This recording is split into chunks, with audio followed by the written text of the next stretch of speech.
Bismillahirrahmanirrahim. Assalamualaikum warahmatullahi wabarakatuh. Selamat datang di pertemuan keempat Fisika Matematika 2 dengan saya Iskandar Syah. Dalam pertemuan kali ini kita akan membahas mengenai exact first order differential equation, di mana exact first order differential equation itu adalah jika kita memiliki suatu fungsi yang bergantung terhadap variabel x dan y diturunkan terhadap variabel x.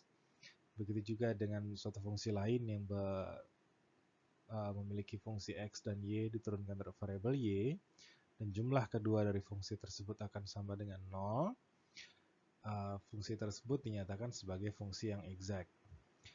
Akan saya tuliskan persamaannya untuk biar lebih mudah dipahami.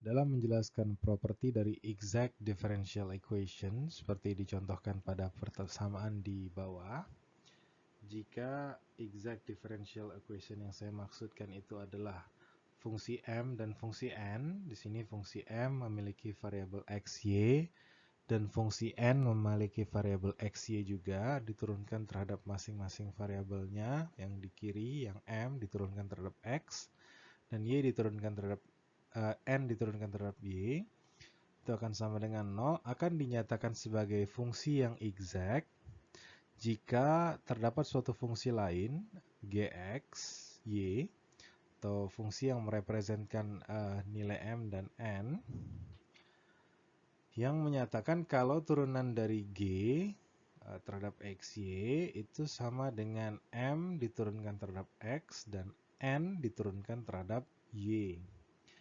Nah, untuk menguji exactness atau exact functionnya dari m dan n, dinyatakan sebagai fungsi yang continuous dan memiliki continuous first partial derivative. Nah, kita bisa lakukan dengan cara, dan satu-satunya cara yang bisa dilakukan adalah turunan dari m terhadap y itu harus sama dengan turunan dari n terhadap x. Nah, ini jadi dalam penyelesaian exact differential equation yang tadi saya sebutkan adalah suatu fungsi m dan fungsi n yang diturunkan terhadap variabel x dan variabel y, yang bisa dikatakan adalah fungsi dasarnya adalah g.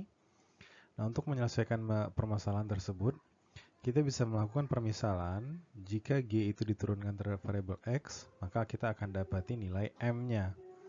Dan jika fungsi g itu diturunkan terhadap variabel y, maka kita akan dapati fungsi n-nya. Sebenarnya itu sama saja seperti kita memberikan informasi bahwa nilai g itu adalah nilai yang konstan atau sama dengan c. Nah, di sini akan saya kasih contoh soalnya. Nah, di sini untuk kalian bisa lihat ada persamaan di mana 2xy dx ditambah 1 plus x kuadrat dy sama dengan 0. Saya bisa memisalkan kalau 2xy itu adalah m dan 1 plus x kuadrat itu adalah n. Jika m saya turunkan terhadap variabel y, maka saya akan dapatkan 2x. Nah, jika n saya turunkan terhadap variabel x, respective to x, maka saya juga akan mendapatkan 2x. Maka saya bisa katakan kalau m dan n itu jika diturunkan terhadap variabel masing-masing, terhadap y dan x, itu bisa dikatakan sebagai exact equation, exact differential equation.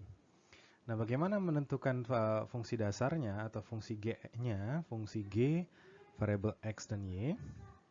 Nah, kita bisa ambil salah satu contoh atau salah satu variabelnya saja karena di sini dia merupakan exact equation.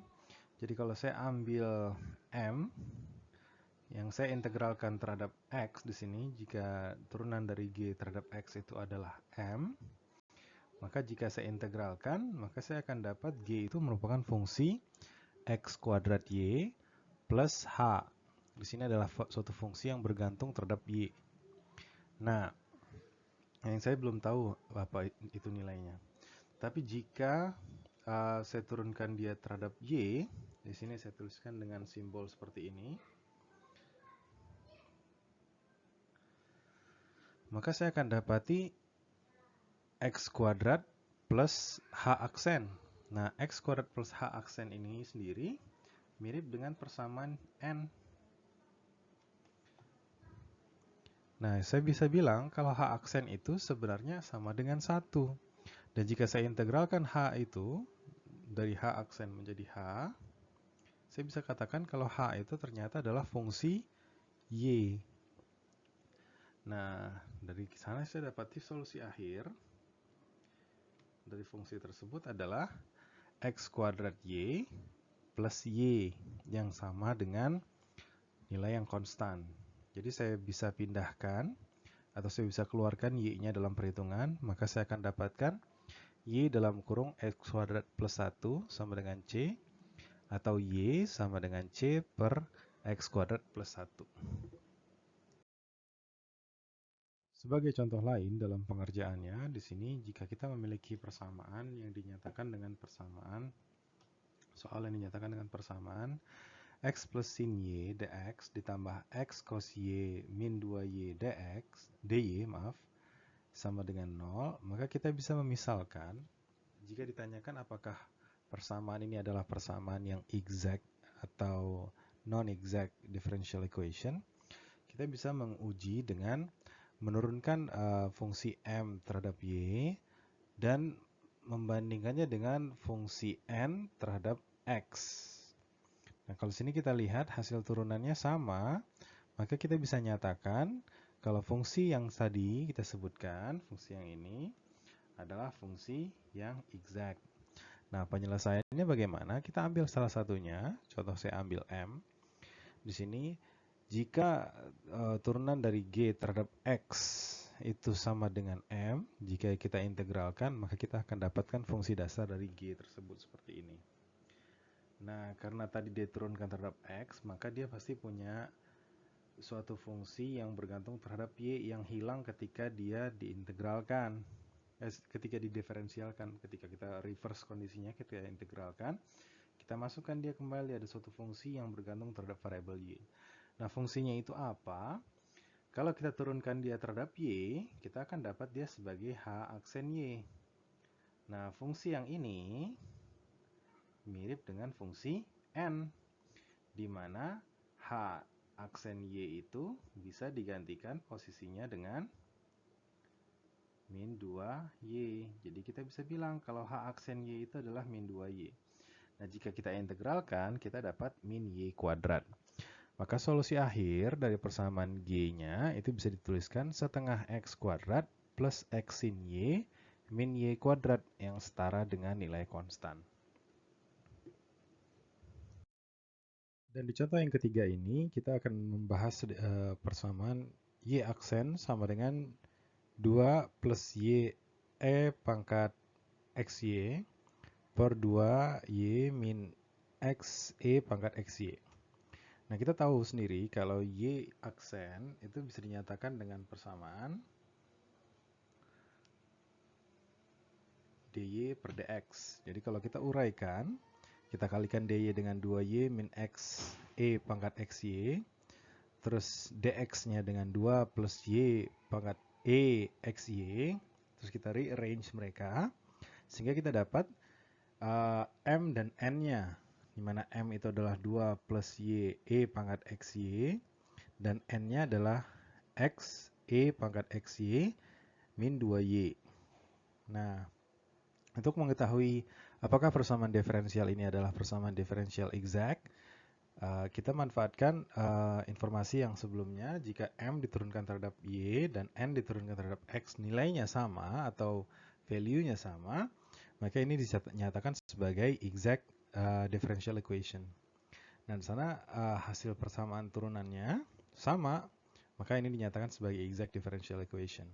Kemudian kita ingin mencari solusi g yang tadi ya, parents dari fungsi m dan n itu. Nah, jika kita gunakan m untuk penyelesaian g-nya, sini mencari solusi g. Jadi jika tadi kita tahu kalau turunan g terhadap x itu adalah nilai m, maka hasil integralnya adalah nilai g itu sendiri, yaitu kalau 2 plus y e pangkat xy itu diintegralkan, kita akan dapat 2x plus e pangkat xy plus hy. Nah, fungsi Y ya di sana. Nah, untuk mencari fungsi Y-nya ini apa sih dia? Kita turunkan dia sekarang terhadap Y. Kalau kita turunkan terhadap Y, kita akan dapat H aksen Y. Tadi kalau diturunkan terhadap X, hilang dia ya. Nah, setelah itu, kita lihat persamaannya ini mirip dengan persamaan N. Nah, persamaan N itu pengganti dari H aksen Y itu adalah min 2Y. Jadi kita bisa nyatakan kalau H aksen itu adalah min 2Y. Ketika kita integralkan dia, kita akan dapati minus Y kuadrat plus C. Nah, di contoh sebelumnya saya tidak tuliskan plus C dahulu. Gunanya sebenarnya untuk menyederhanakan. Aslinya sebenarnya adalah setiap kali kita integralkan tanpa ada batasan, kita harus tambahkan dengan suatu konstanta di ruas kanannya. Jadi di sini saya tuliskan Y kuadrat min Y kuadrat plus C. Nah, solusi dari G-nya sekarang adalah 2X plus E pangkat XY ditambah minus Y kuadrat ditambah C setara dengan suatu nilai konstan lain yang saya tuliskan di sana adalah C1.